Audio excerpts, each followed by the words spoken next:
Welcome to another episode of the Empowerment Platform, where our mission is to empower you to reach your goals wherever they may be. I'm joined as always by my co-host, Mr. Corey Seague. How's it going, Corey? Oh man, we all blessed on this side, ready to get another phenomenal show in. I see you got your gold shirt on. What's your Yeah, goal? yeah, yeah. A little bit about So for those of y'all who can't see it, right? So number one was to make a million. But underneath it says to save a million, and it says to tithe a million. So I want to get to number 3, right? If I can go tithe a million to somebody, that's impact right there. Absolutely. Where you get that shirt from? So this is actually from somebody that we do know, right? Mr. Sleepers for Suckers. I thought I Mr. seen it. David Shanes. Now that's funny because Corey, I just redid my goals, and by the age of 50, I want to net at least $3 million a year. I want to live off $1 million, give away $1 million, or tithe $1 million, and then invest $1 million. So David was on to something when he made. He was on to that. He was already reading your mind. He read my mind. I had to get that shirt. I got to support. Shout out to Sleepers for Suckers. Y'all go support the shirts. Make some nice shirts. So today, Corey, we're gonna kind of recap last week's session because I know we unpacked a lot, and I got some questions that people had sent to me and some discussions that I had. And one of those questions is, okay, once we begin to understand what Paul or preach, as we better know him, was talking about with paradigm shifting, how do we start? And I know we covered that. I think we kind of covered it quickly. But Corey, in your perspective, when you now have the awareness that, okay, the way I'm thinking is off, or, my situation is just putting me in the same cycle, how do you begin to actually change it? What are the steps that you take? Oh man. Well, look, so just before we jump into this, if you have not seen the show or you haven't listened to it, go back, listen to what we were talking about, because we unpacked some outstanding steps, outstanding mindsets, outstanding just outlooks. So before I get into that, so how do we take the steps on I guess shifting that paradigm? So for me, I think it started with let me rephrase that. I know it started with me understanding where I came from, and then not looking at it as a bad way of thinking or a bad way of how I grew up, because I used to beat myself down and say, oh man, I didn't have a 2-parent household. I didn't have these things. Like, we used to get 1 pair of shoes, school a year, and all that other stuff on income tax time. We had our play outside shoes, which was last year pair of shoes, and then we had our go to school shoes, which was the new shoes for that year. But I used to look at these things and be like, man, those were hindrances on my life, and those were things that set me back. But in reality, they didn't set me back. And so that's why I started my mind shift and my paradigm shift, because I started thinking about, well, where I come from, what's the positive behind it? What skills did I get from that? What might have been taught? What type of internal drivers? What type of external, megaphone I might be putting out to people based on where I came from? So that's how it starts, right? For me, I started thinking about, man, where did I come from? How do I leverage that into a superpower? How do I leverage what my experiences and the things that I've seen in a really positive way? And for me, it started with, okay, everything was the grind. Everything was make it another day. Everything was focus on the now. Just there are certain people, and I talked about this in the show, you mix the grind with the exposure. The exposure people see the big picture. They can see where it's already going. And then you got little old me over here that just knows how to grind it out. But we're thinking about today. And so for me, I was like, you know what? I need to embrace that. I'm all right thinking about today, thinking about where my food is going to come from today, where my next piece of clothing is going to come from, whether I'm going to be able to pay my bill this month. And it's funny that I just said that, though, because I've been studying Navy SEALs a lot lately, and their entire mindset for Navy SEALs is just do it today. The people who succeed, do it today.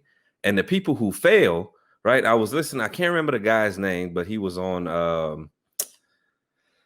I believe it was this guy, Andy Frisella. I think he sells supplements and stuff. And on his podcast, he said the Navy SEAL was talking, and he said everyone who fails out of BUDS, which is the the camp they go through, the training that they go through.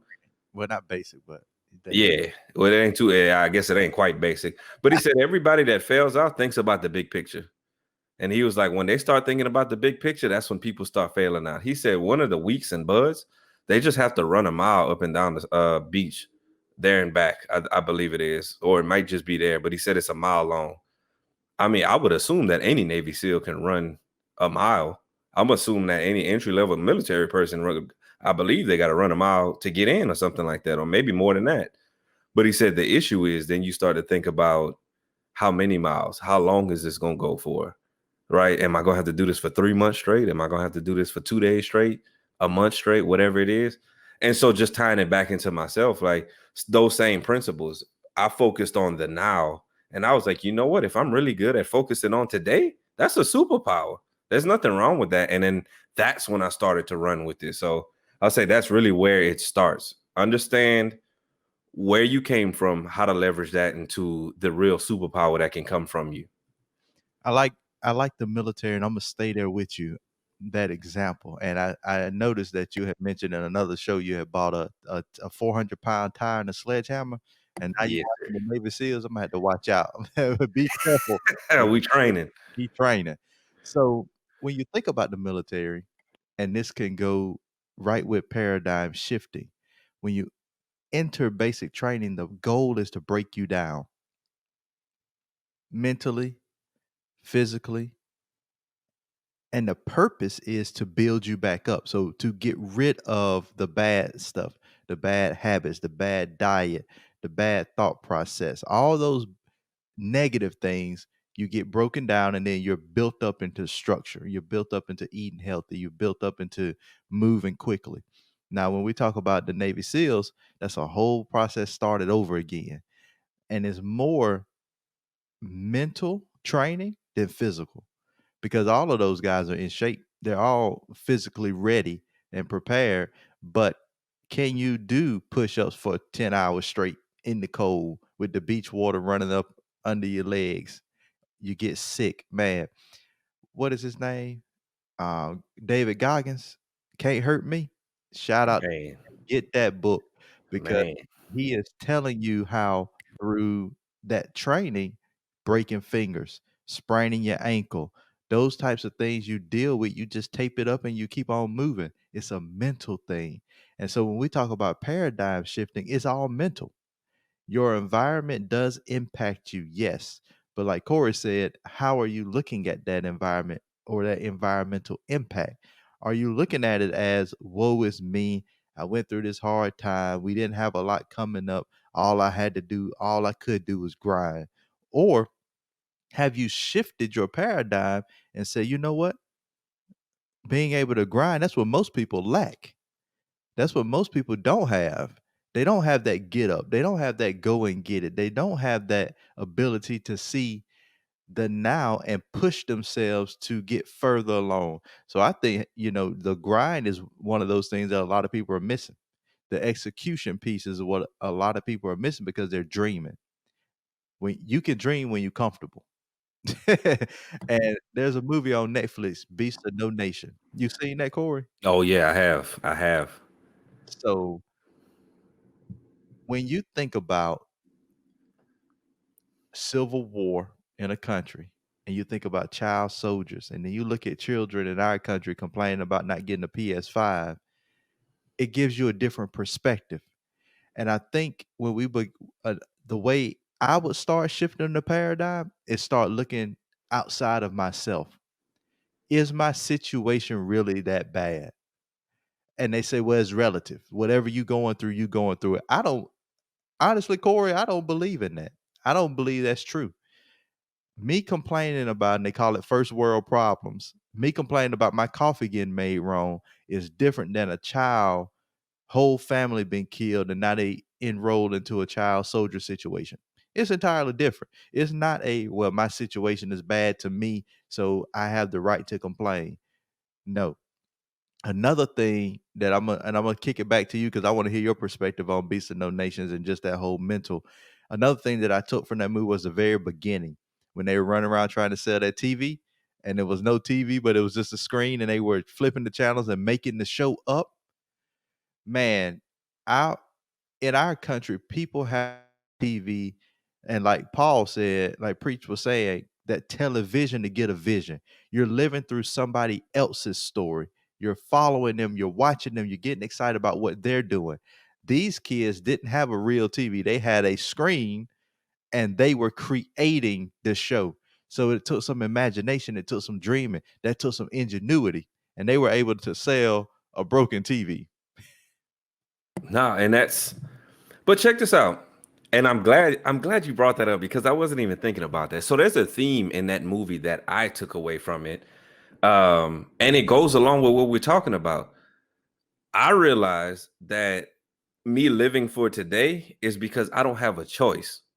And but I have to go do this, right? There's no choice. And so when I think about Beast of No Nation, the little boy that they were, well, you know, there was a collective group after a while, they didn't have a choice. So they were in survival mode. So every day I'm just trying to, did I wake up with my eyes open today? You know, am I going to survive the day? Am I going to catch something today? Am I going to get a stray bullet, get shot, get blown up, whatever it might be? We take that for granted a lot of times. And yes, I don't, as I've grown older, I don't subscribe to the, man, we really just have it that tough. To be honest with you, it's not really that we have it that tough. It's because we don't go seek the information to do better. We just say, hey, this is where I'm at. This is what I know. This is forever where I'm going to be. And so the thing was even in the movie in Beast of No Nation, it's been some months that I've seen it. The little boy, based on the story, you could still tell that he was like, there has to be something more than this. Yeah. Something has to be bigger than this. Like that, even with his collective group, it was something's more. And even with Idris Elba's character, you could still tell that the wheels were turning for him, that he was like, okay, there's something bigger than just this right here. Yeah.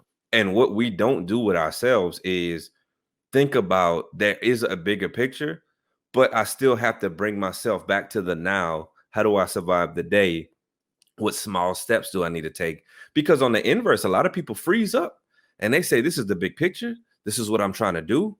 And then they just never do it because they don't live for today and they don't do what they need to do today to be able to push it further. And so that's what I think a lot of people, and I'm gonna go a little bit deep on some people right now, and it might touch some nerves, but that's why we see the divorce rate so high. That's why we see the education system kind of messed up. That's why we say, well, not even kind of, it's real messed up. I'm gonna just be honest. That's why we see relationships break down. That's why we see friendships break up. That's why we see people hop from job to job now, because they don't say, I don't have a choice. They just say, I have choices. Therefore, if it's not working out right now, I'll just go find something else. Right. And social media plays a big part in that because everybody talks about it. I'm gonna go relationships for a second. Everybody talks about they want their relationship like their grandparents or their great grandparents, and they've been together forever. Well, guess what they didn't quite have back then? A choice. Because they couldn't just log into Instagram and DM somebody. They couldn't log into Facebook, slide into DMs with them. They didn't have a choice. We love each other. We're gonna work through it. It doesn't matter what we're going through. I have blinders on. And this is where I'm going. This is what I'm doing right now. I'm not looking at this one over here. I'm not looking at that one over here. And so here's the thing. And I want you to think about your life. If this isn't your relationship, that's perfectly fine. But catch the principle behind this. And I'm watching a show the other day, and the daughter gets mad because she finds out at Thanksgiving that her dad had actually cheated on her mom way back in the day. And so she held it against him. And it kind of fast forwarded, and they were at holiday dinner. She wasn't talking to him. They were playing games. She wasn't talking to him. And the brother stepped up to her and said, when are you going to realize that that's not your problem that for you to deal with? And as a man, for him, that he said, I don't have a choice but to make this work. As a man, I'm going to do what I need to do to gain the trust of my wife back, to have her understand that, yes, I did make a mistake, and for me to move forward from there. And again, even if that's not your relationship, it don't even have anything to do with relationships. What are you doing in the now for you to say, I acknowledge what my faults are. I acknowledge where I am currently. How do I flip it to, this is where I need to go? Let me show the world that it needs to trust me now. Let me prove to myself that they need to trust me, that I need to trust myself. So that was kind of when you said Beast of No Nation, I was like, oh, you're talking to me right now. Because I think that people have to start. If you really want to start, tell yourself that you don't have an option but to go forward. That's good, Corey. And in reading the book Triggers, and this is kind of what actually that's what got me to watch Beast of No Nation, because I just watched it this past weekend, and I had seen it on Netflix, but yeah, for me, there's just certain movies that I watch, and then the rest of stuff I kind of blow by. But Marshall Goldsmith in that book and Triggers talking, and it talks about environment, it talks about perspective, it talks about the paradigms. He said that when he went to Africa, it's like the 80s, and I forgot where he was specifically, but he had a picture of him standing with a group of kids, and then I want to say it was a UN volunteer or some volunteer. And at that point, the famine was severe, and so they were bringing in food, but they only had so much. So they said that if they were 2 years or younger, they didn't give them any food. They just expected them to die. Boom, just nothing. If they were 18 or older, they expected them to go find it, survive on your own. So in between 3 and 17 was the kids that got food. However, what they would do is they would measure them. Mm. And so if you were below the certain measurement, they just expected you to starve to death anyway. You didn't get no food. If you were above it, even though you were hungry, you were too big, you don't need no food. And so only a certain amount of those kids were able to get the little bit of food that they got. And he said that he keeps that picture. So whenever he thinks that he's having a bad day, a hard time, a rough life, it reminds him to say, you know what? I don't have it bad at all. This is what is having it bad is like. And I have to be honest, those types of things, I have never thought about Africa as much as I have in the last probably 6 months, because a lot of what we complain about, there are other countries going through far worse. When me and my wife went to the Dominican Republic a few years back, we were just riding around looking at some buildings. People were living in buildings that didn't even have walls. In America, if you don't have heat, you can go to the court and your landlord got to get you heat. Heat is a requirement in our country, no matter where you at. So if you don't know that, if you don't have heat in your building, go complain. Guarantee you the city will come down and that heat will get turned on. They don't have that in other countries. I've worked with other people that live in other countries where they don't have welfare, food stamps, no kind of government assistance, no health insurance. So the things that we argue about in our country, a lot of other countries don't even have. And what takes me back to Beast of No Nation, they were okay in the beginning. His dad had some standing. They were, scraping by, but they were okay. They were, and this is where paradigm and environmental pressure comes in. They were actually on the government side when this thing was going down. Then, when they were hiding because they were fighting, when the government came in, they took the lady, of course, who lied and was like, "Oh, they all rebels," and they killed his family. And so now he has a perspective based on the environment that I can't trust this government.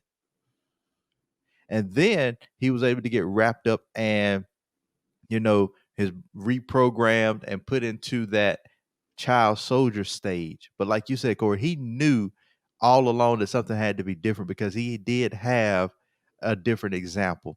So if you're listening, the principle behind that is, and like Corey said, you have to go out and get more information. No, every single person is not living on welfare, food stamps in your immediate vicinity.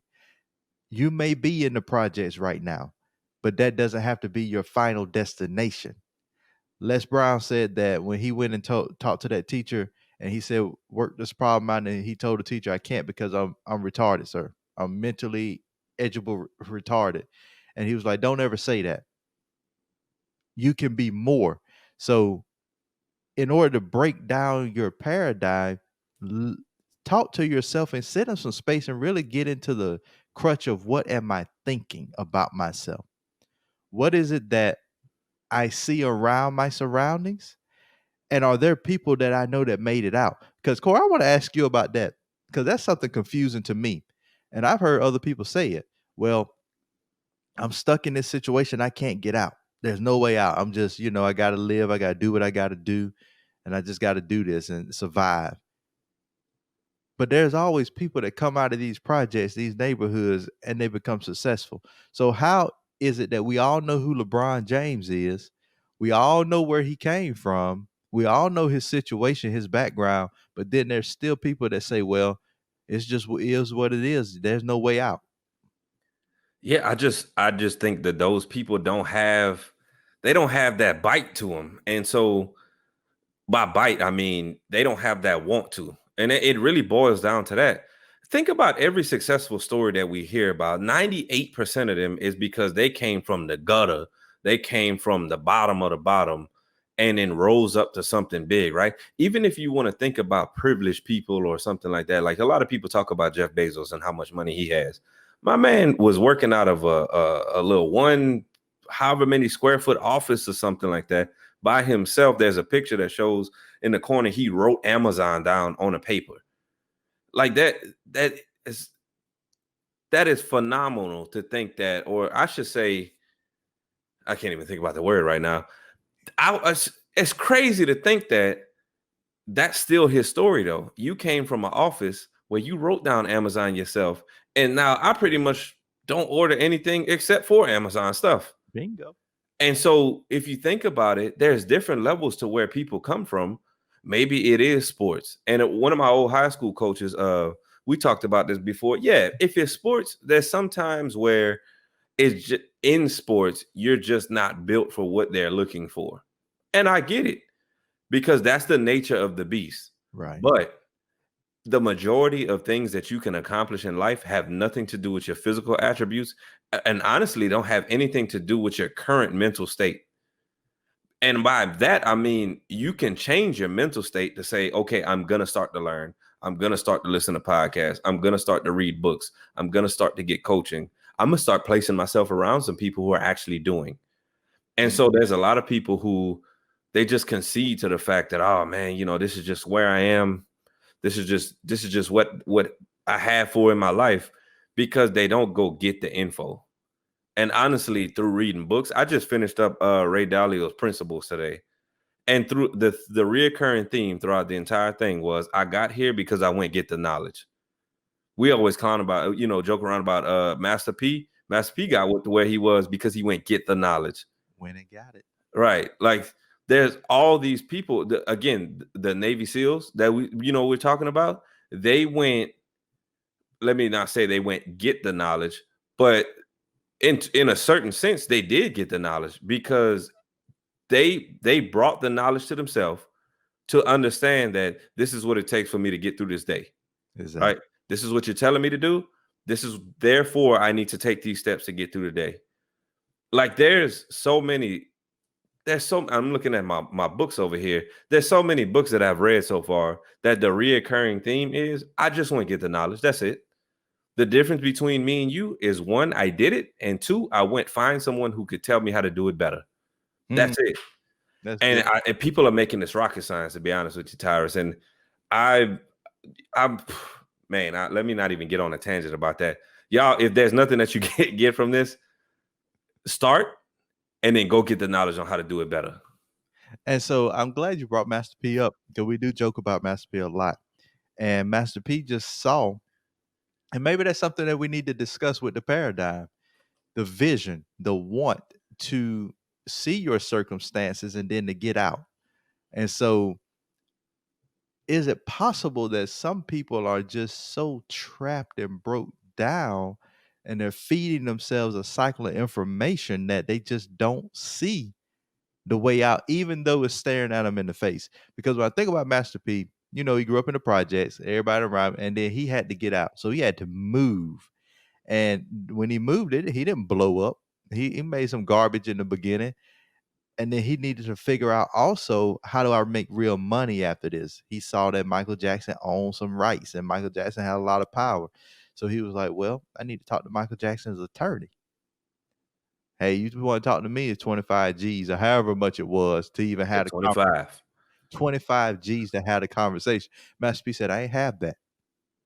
I gave every last dime that I had for just a conversation. So not only did he have a vision, he took action, he sought the knowledge, he invested in that knowledge. And a lot of people don't want to invest. Then he became no limit. Then through time and pressure and pushing and force and all this stuff, he built no limit. Now, I guess that's a 4-step process, really. And a lot of people are still stuck on step one of just, and I think Preach went over that, just beginning to imagine and dream again. Just thinking of this, or what can I do that's better? What can I do that fulfills me? And I think that a lot of people need to sit, and Moose talked about this the other night on a call, in some white space, which means just sit by yourself, quiet, with no distraction, and listen to that internal thought. Listen to yourself. Hear yourself. What is yourself saying? With no other distractions, just you. What are you telling yourself? And once you do that, it's just as simple as reaching out and elevating and pushing yourself. And hey, if you start to talk to people around you and they don't understand your dream, I think it was TDJ said, that's fine. It ain't, no, it was Dr. Miles Monroe. He was like, they ain't supposed to understand your dream. That's why it's your dream. It ain't their dream. Don't let anybody stifle your dream. And then if you can't bring people along with you, I think that's another thing we get hung up on, is I want to bring my people with me. Maybe they don't see that dream, and that's okay. And I think it was TDJ that said, just because they want to stay where they are, don't get upset. That ain't none of your business.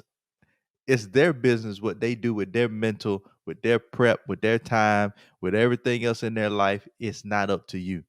And so, Corey, when we start to talk about that, I guess I'm hung up on, we want them to just start, but some people so stuck.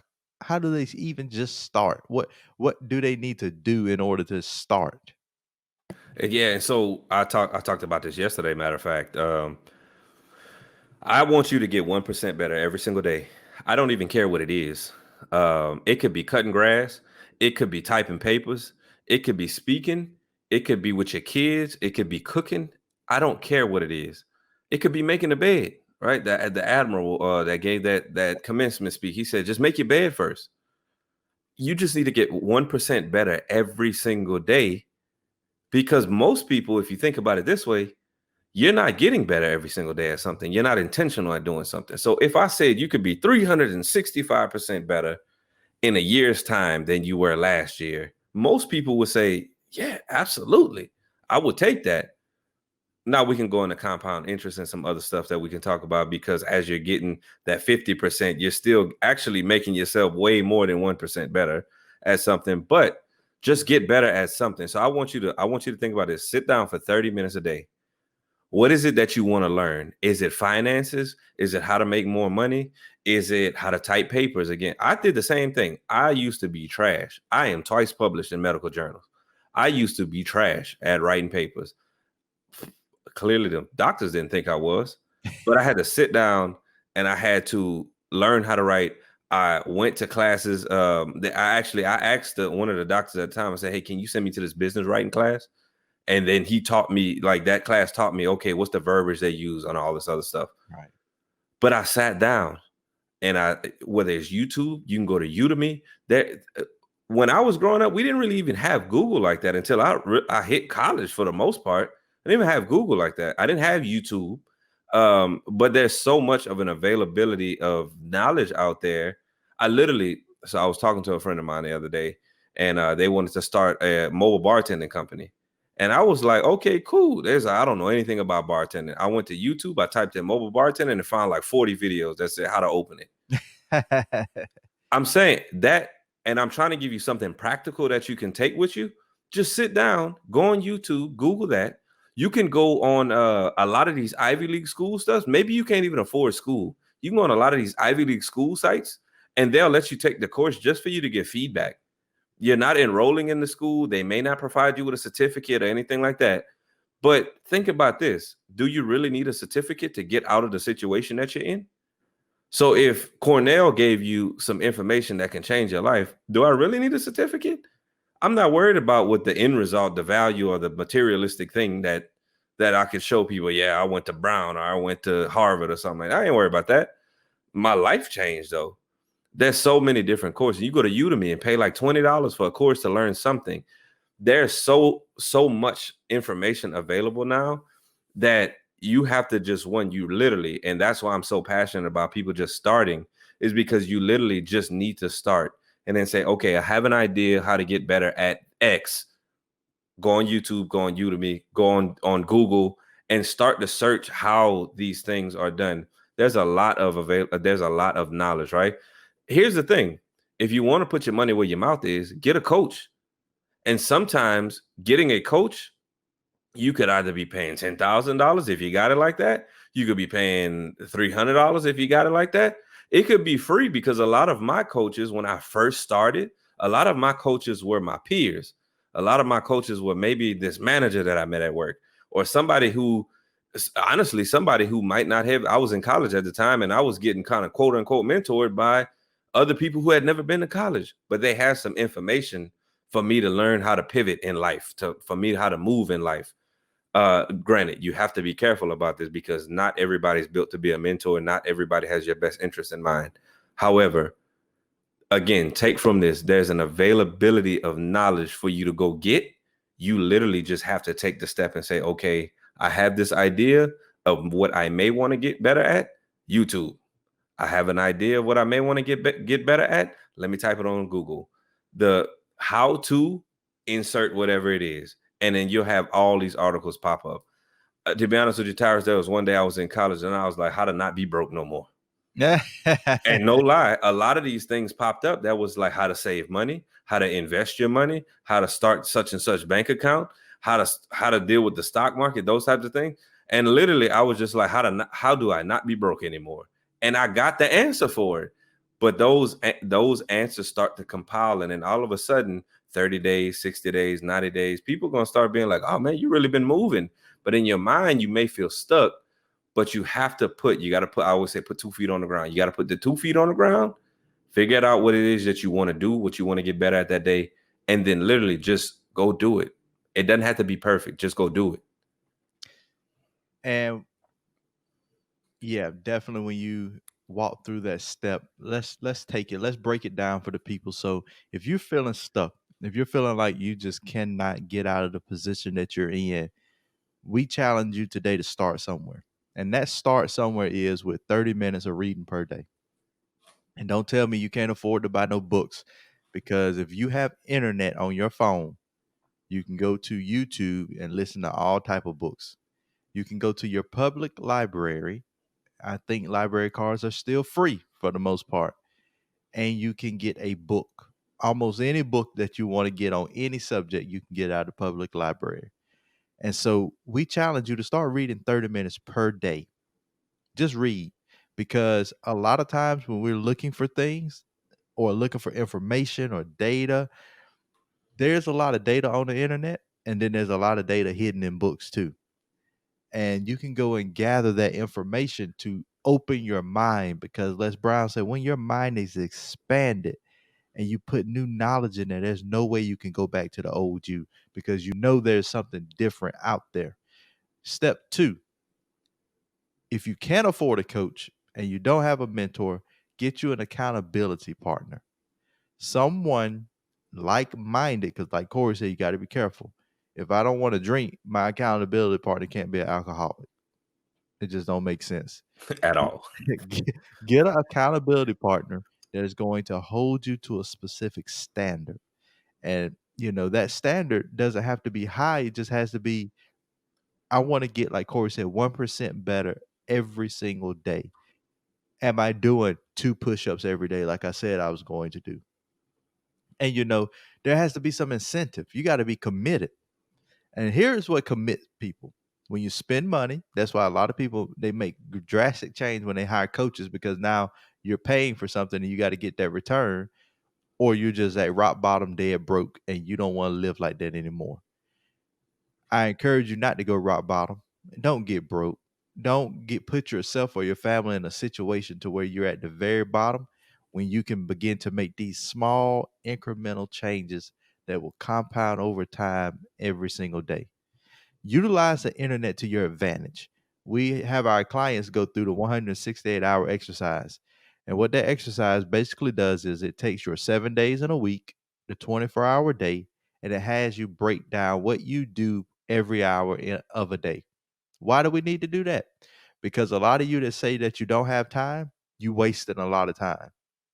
And when you say, "Ooh, where does the time go?" That means you need to do this exercise. Oh man, I don't know how I lost track of time, because you need to do this exercise. You need to be committed to understanding how much time you have, where you're spending your time. And I guarantee you, if you do this exercise, you'll find out that you got an extra 2 or 3 hours just sitting around. And most of the time it's sitting around on social media, sitting around watching other people live a fake life on TV, or just sitting around blase running your mouth. So if you don't have time, do this exercise. Read 30 minutes a day, accountability partner, reclaim your time. As that lady was saying, I reclaim my time. And then just start to execute every day. Like Corey said, it doesn't have to be perfect. Perfection is the enemy of progress. We don't want it to be perfect. We just want it moving, and we can make the adjustments. Corey, when you think about making adjustments in life, what are the, or let me ask it this way. Have you ever made a decision, started moving, and the result was just so terrible you couldn't come back from it? No, not at all.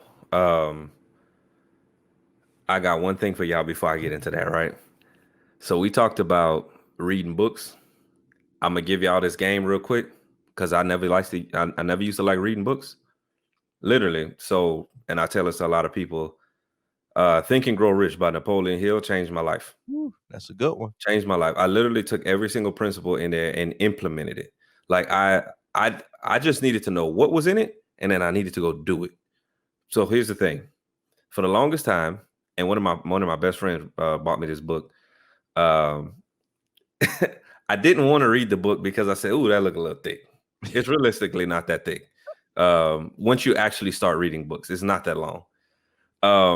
So I went on Google and I Googled the Think and Grow Rich summary. And then it gave me, and I just did it just now too. And then it gave me the principles that it talked about in the book. Yep. And so then guess what I did with the principles in the book?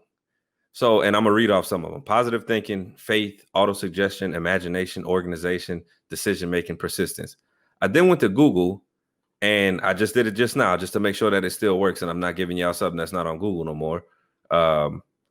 I typed in what is auto-suggestion, Think and Grow Rich, and a whole article that's condensed down gives me it looks like maybe 3 scrolls worth, Tyrus, 3 scrolls of my mouse worth of words gives me the entire breakdown of what auto-suggestion means. So if you want to save your time, some of y'all gonna be like, well, I ain't trying to talk Corey Tyrus, I ain't trying to read no books, but you love scrolling on the internet, so do some scrolling on the internet. So let's talk about anything that I just messed up and I couldn't bounce back from. Nothing. Because I don't believe in it. But I used to believe in that. And so one of the things was I was in a real dark place after I couldn't play football anymore, because I literally was like, God put me on this earth. He gave me some talent. He gave me skills, and I'm supposed to play this football.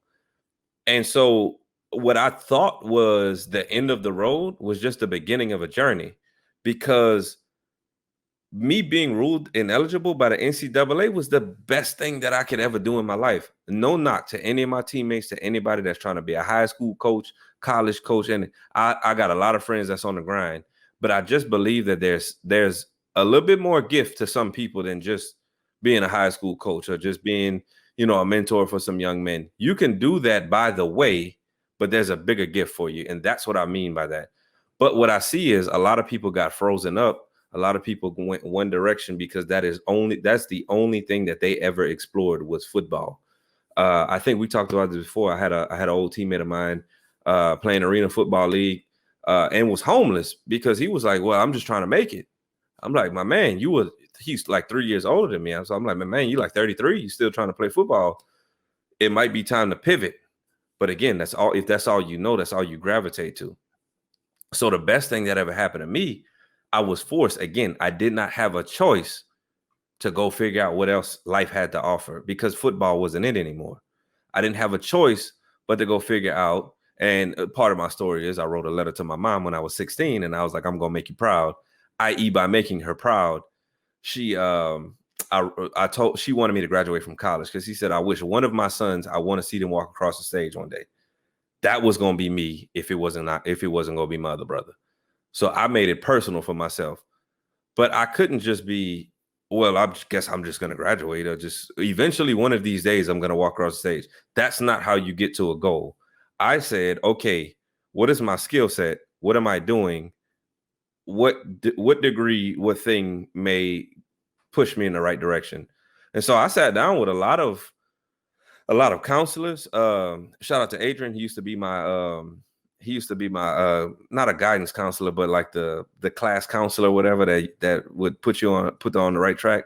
But he pushed me in the right direction and said, hey, look, if you say you like doing these things, maybe you should look into this. I got online. What are some jobs that help people? Because I like helping people. What are some degrees for people who help people? And it may sound so simple, but I took a situation where I used to think, oh man, I'm just done for. Whatever mistake I'm in, if I don't do it right the first time, it's just never going to happen again. Now, here's the thing. There's some situations that, yes, if you miss it or if you maybe say the wrong thing, you miss that opportunity. Yeah. But you never fail at it, and you're never just dead to rights in the water. And I can't remember the term you used, like if I ever had a situation that, what was it again? You couldn't come back from. Right. So that's the thing. Couldn't come back from.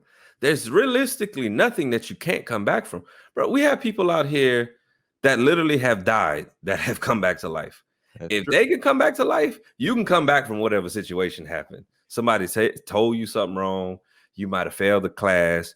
You might have got fired from your job, whatever. There is something that you can come back from that. So for me, that pivotal moment when I was like, man, I can't play football no more. I'm dead in the water. I don't even have a life anymore. I had to shift my mind again, that paradigm. I had to shift my mind to say, I'm not done. And to this day, I tell people that's the greatest thing that ever happened to me because it forced me to go look at other stuff. It forced me to look at how much more life had to offer. There's nothing that you can't bounce back from. Yeah. And I asked you that question because that's what I hear a lot. Well, I just don't want to take the risk. I don't want to take the chance. I don't want to give up what I got. But what you got is hurting you. It's killing you or it's not enough. And so a lot of people are comfortable being in pain because they're afraid of the unknown. They're afraid to stretch themselves. And, I like that poster that you got in the back. It says, in the end, it is important to remember that we cannot become what we need to be by remaining what we are. So you have to get outside of who you are now to want something different. And I'm going to bring God in this. People want a blessing. I want to be a blessing.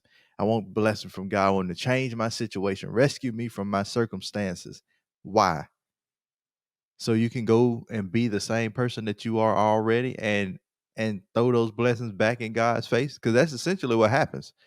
You If you don't change, if your mindset doesn't change, if you don't shift your paradigm, even if you win the lottery, you're likely to become broke again. That's why most people who win the lottery are broke. They go back being broke. If we look at our NFL players, our NBA players, a lot of them lose a lot of their fortunes when they stop playing because they didn't shift their mindset, their paradigm. And you can come back from anything. Research and then here, this is a recurring theme: research and study. Research all of our billionaires, our multimillionaires, our thought leaders, our most successful people. Man, the stories behind them, not only did they cut their teeth and come up through a lot, man, Walt Disney, what was almost mentally had mental breakdowns like twice. Yep. Jim Rohn had a mental breakdown, nervous breakdown. A lot of these guys break all the way down and lose everything, but they still have imagination. They still have a dream, and they understand that You know, it doesn't matter. It matters, but it doesn't matter when a millionaire loses everything because they know how to go back and get it again. They can get it and they'll probably get it faster the next time around.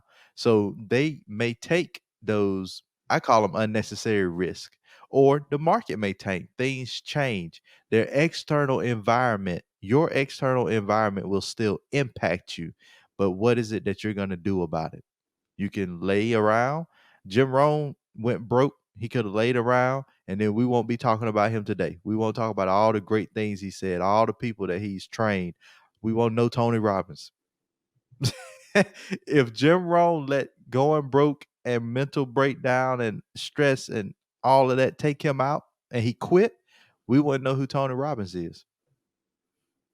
And how many people have Tony Robbins impacted? Yeah, and Tyrus, before you move on to the next person, I got a question for you though. How come every time somebody makes it big, every time somebody's successful, we always like, man, they're just so blessed. And so since we talking about God, so God is just up there, just like, yep, you right there. Yep, you gonna be the one. Yep, you right there. No, you gonna struggle, but you gonna be the one to make it.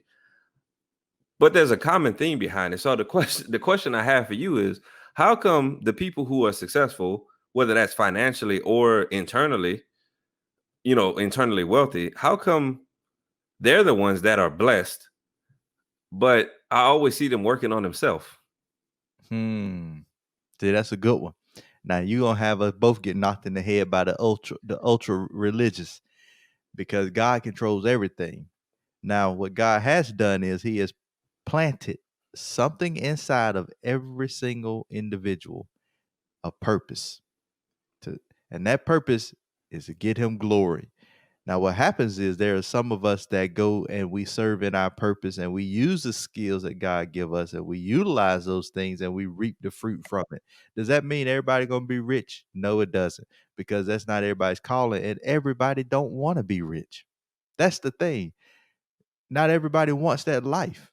Paul probably could have went and got rich. Paul did not want to be rich. He wanted to spread the gospel in the most clear manner that he could and not be distracted by anything else.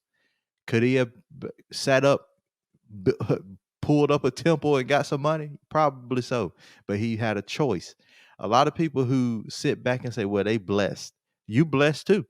You just not living or walking in your blessing. And you want the blessing to be a magic pill. You want the blessing to be, well, God, give me this house. Well, if God gave you that house, why would God give you a house that you can't afford? Well, give me the job to get me the house. You got to do some work and be careful what you ask for, because you might just get that job that's going to run you crazy, or you might get that house that's too big. So when we're thinking about that, when we're talking about praying and we're talking about blessings and we're talking about involving God, really think about what is your role in this. We're still living the story. We still have choices to make. That's why there's free will. Or else God would just made a whole bunch of robots and programmed them to do exactly what he wanted them to do. No, he planted everything in us and gave us a whole lot of choices. And a lot of people just squander their choices and they use God as a scapegoat. In podcasts. But no, I mean, that's exactly where I was going with it, because it just so happens that the people who are developing the skills and the thing that God put inside of them, not to continue this on this religious path, but all of a sudden they're the blessed ones. And so, like, even for me, I used to be like, well, because my mom was like super religious. She'd be like, God has a path and he's gonna make you go down that path or whatever. And my mind, again, my paradigm had to shift. And I was like, no. It's not that God has this predetermined path for me. It's that God put something in me for me to go find that path. But if I don't tap into who I am and I don't tap into how I build myself and expand my mind and put out there what I want to do and tell people the things that I'm going to do, I can't walk the path that God set forth for me. And then all of a sudden, the thing is, as human beings, we start to justify the path that God, quote unquote, put us on. Well, God didn't mean for me to be rich. Well, God didn't mean for me to have the easy lifestyle. Well, God, he put me in a position to, just kind of make it. I live a decent life. He ain't do that. Don't place that on him. What he did do was he put a particular set of skills, like my man from whatever this, I can't remember the show. He put a particular set of skills inside of you, and then he says, okay, go do it. Right? Now, granted, like you said, Tyrus, there's some jobs that you might not be rich. My grandfather, for example, the man was built to farm. All he did was farm. Farm, farm, farm. His brothers, farmers, sugarcane farmers. His best friends, farmers. Could he gotten rich off of it? Maybe. But his gift was to give food to others. His gift was to grow something to provide for others. That might be your gift. Maybe your gift isn't to speak. Maybe your gift isn't to write. Maybe your gift isn't to make movies. I had a conversation with an individual yesterday, Tyrus. She thought about giving up on her acting career. She started getting some gigs. We went to college together. She was moving, getting some gigs. And she said, I started a master's program. And in the master's program, the first thing we had to write about, because she's a teacher now, but she's still trying to do her acting thing. She said the first thing we had to write about was what was our purpose in life. And she was like, I'm lost for words. Facebook, can you help? And so then I had to walk her down a path of, when you act, what is the point of you acting? Is it just to portray a character, or do you want somebody to get something from you? When you teach, do you just want to teach, or do you want someone to get something from you teaching? She said, well, the students typically really connect, and they, think that I'm down to earth and they buy into me. Okay, cool. Sound like you might have a gift, because everybody's not relatable like that. So what you know what I mean? What is the action that you're taking? What is the true meaning behind what you're trying to do? So even when I speak, Tyrus, I was like, oh man, I'm gonna be this big time speaker. The speaking was just a vehicle for me to get the message across that I wanted to help people. I could have did that in papers. I could have did that in books. I could do that in posters. I could just manufacture these all day, maybe get my message across. This is not very interesting to me, and I have no clue how to do it. So thank you, Amazon. But you know what I mean? So you gotta dig deep down and say, okay, what is the thing that I do? What did God give me that way I need to cultivate it? All of a sudden, it just so happens that you become blessed after that. Yeah. And, to that point, it takes time. People want immediate gratification. They want to see the results immediately. And I blame it on the microwave. I blame it on the TV, because it has never been like that in the history of mankind where something was immediate. There were no immediate results. That's why Jim Rohn, the Bible, all these other people, that's why they use planting and sowing and reaping and sowing as the basics, because it teaches. You know what? If I could do something, if I could do two things, Corey, and I think it would help a whole lot of people. One, I would make military service mandatory, 3-year minimum. Just do 3 years, everybody, men and women, everybody. And I would make everybody learn how to farm. Do 2 years on the farm. Agreed. If every single person did that, we would have a whole different society. Because I never seen, when my uncles and my grandma and all them would plant stuff, I ain't never seen nothing sprout up next day. Take days, weeks, Months. Because you got a planting season and then you got a harvest season. Never seen nothing come up. When you plant new trees, they don't sprout up in a year, 2 years. It takes time. And our generation, our societies now don't want to take that time. They want to, like they say, take the elevator to success, but there's no elevator. It's only stairs. And so when we're talking about paradigm shifting, we're not asking you to do it immediately. We're asking you to raise your awareness level that, hey, something's not right with the way I'm thinking. And some people call it stinking thinking. How can I begin to change it and then work through the process? And I love Gary Vee for that. Love the process. He always talks about just loving the process, not the end result. The end result is just a byproduct of the process. If you chase success, you'll never find it. But if you chase the process, success gets added. It's just a byproduct of you doing the work. So I'm gonna put that out there. Let me see if I can contact Biden. Biden, can you make military mandatory hand farming in this country, please? Because that will change a lot of people's perspectives. And it's funny, Corey, and I don't understand this either. And I think I go through it too. We won't do what's good for us unless somebody forces us.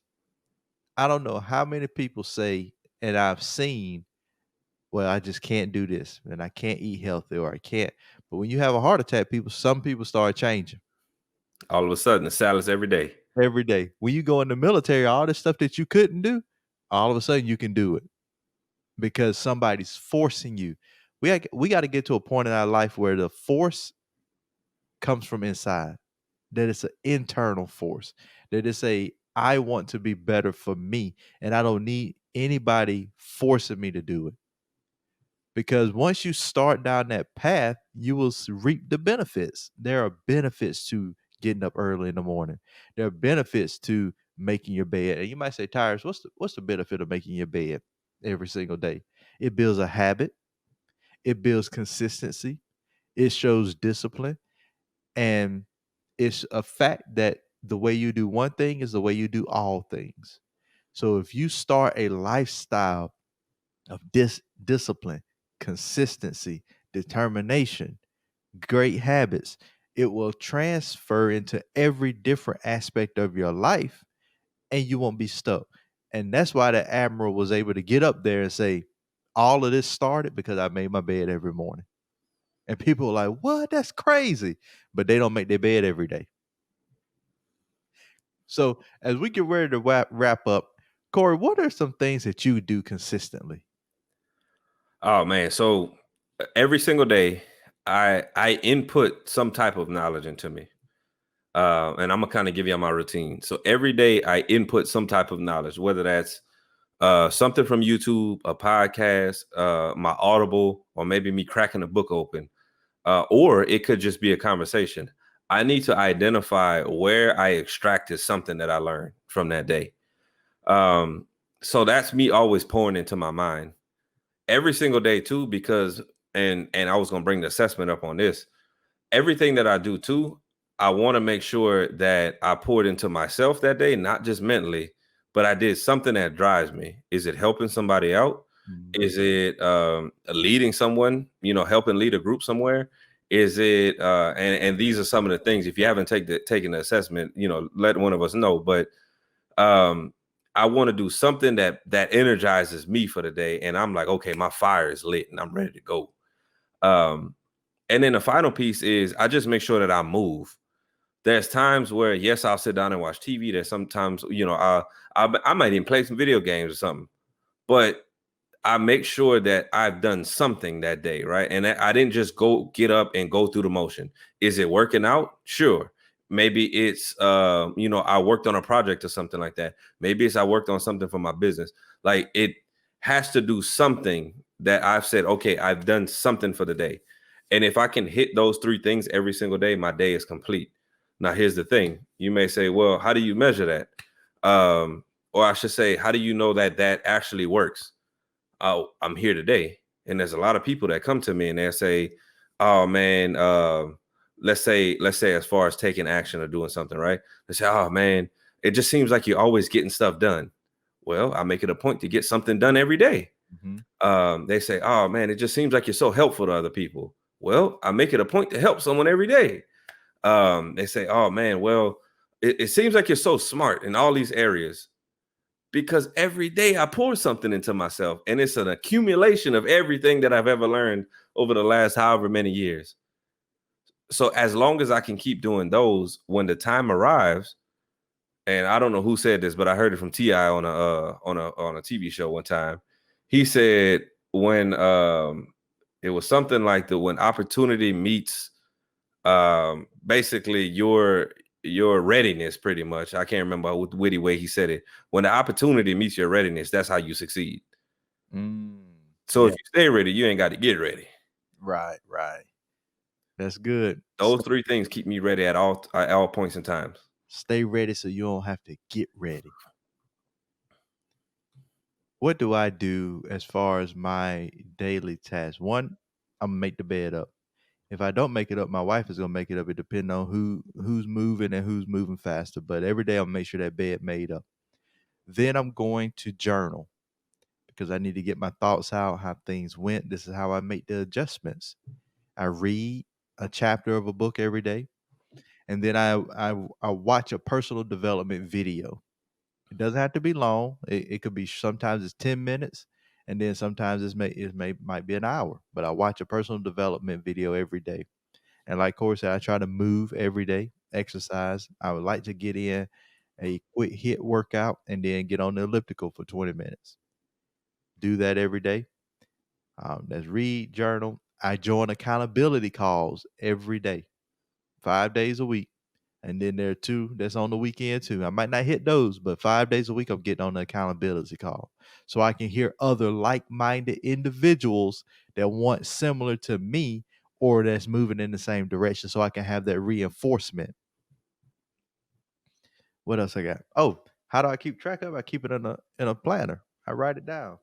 So I can if I can't think of it, I just open it up and tell you. I make sure I pray every day and get that prayer in.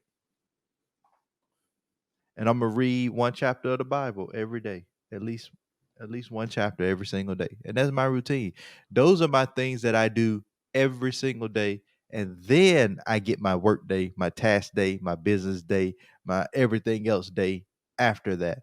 But those things are things that I do every single day, and it's that consistency that says, okay, when I meet something new, I can do this because I have a history of accomplishing the task that I set for myself and push myself to. And so, Corey, you brought up, and we got to get out of here. We got to get out of here. But you brought up the assessment. I'm glad you did because for a long time, and I know this may resonate with a lot of you listening, you're doing things, but you don't know why, and it's not meeting your needs, and that's probably because you don't have an awareness of your internal motivators or your drivers. What's passionate for you? See, as a part of our assessment, there's a values index that you take, and it basically tells you what values you associated with, what drives you, what wakes you up in the morning, what would you feel good doing. And so, for instance, if Corey likes to help people, and there is an altruist value and you're very high, that means as long as you're working in something where you can help people, you'll probably feel good. That does, economic is one. And so your economic may be low. That means you don't have to make a lot of money. But if you're at a high paying job where you don't help anybody, it don't matter if you make a lot of money, you're still not fulfilled. And so if you're going to work every day and you say, this ain't it, this is not my passion, this is not fulfilling, and you can't put into words what it is or what drives you, what motivates you, you need to reach out to us and get the assessment. And let me tell them this though, Tyrus. Taking the assessment allowed me the opportunity to be able to identify how I need to get the difficult tasks for me done. I hate paperwork. I absolutely hate it. But what I realized was me doing paperwork, I was like, oh man, I'll push it off. I'll do it later. But the minute it was for somebody getting promoted or it was because somebody got a raise or something like that, paperwork flying across the desk. I'm like, I got you. Yeah. Because I'm like, I'm not going to play with their money and I want to see them win. But now I got to approach things like paperwork or busy work or something like that. That we may, and by busy work, I mean that it might just not be the super impactful thing that we're doing. If I tie it back to be like, okay, cool. If I get this done, then who does it help? All of a sudden it's getting done ASAP. So that was one of the things that it helped me identify, and it will probably help you identify because we don't like doing everything, right? I don't like paperwork, but I found out a way how to like it though. Certain people might not like other things, but you can find a way how to like it based on what your values are. That's good. That's good. So again, that's the Act and Lead Insights. That's what we call it. Reach out to us, drop us a comment, drop a DM to the page, and you can reach out to Corey or I on social media at leadconsulting.com. You can go there, take the assessment, and it doesn't take 30 minutes of your time to change the rest of your life. You'll get a debrief, we'll walk you through it. How do you read it? How do you understand it? What are the practical applications for it? And just get out of your own way and do it. And it's a small investment, but that investment will return over and over and over and over. It's just, it's not even words to put to it. It's changed a lot of people's lives. And most corporations use it. That's how they place people. That's how they put people in their leadership positions. That's how they determine who goes where and what they do, because they have an awareness of themselves and of their people. And so we're gonna wrap up. We're gonna get out of here. We appreciate you for joining us for another episode of the Empowerment Platform, where our mission is to empower you to reach your goals, whatever they may be. And we'll catch you next week.